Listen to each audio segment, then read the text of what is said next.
ئەویش بە ئامادەبوونی ژمارەیەک لە نووسەران و ڕۆشنبیران و توێژەران کتێبخانەی حەیدەری کۆڕێکی بۆ محەممەد جەلیلزادە لەبارەی زمان و سیاست و پایتەخت ڕێکخست.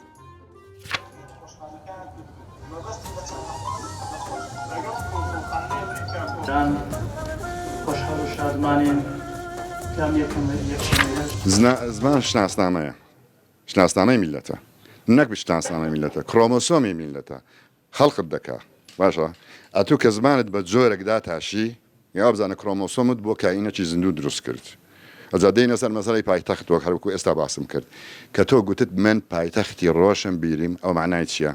دەبێ واز لە شناسنامەی شاری خۆت بێنی، دەبێ بڵێ پایتەختی هەموو کوردستانە، لەهجەکانی هەموو کوردستان، سەقافەتی هەموو کوردستان دەنا پایتەختنی.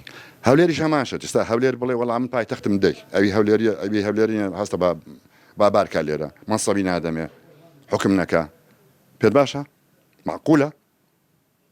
ئەوەی فکرەی پایتەخت.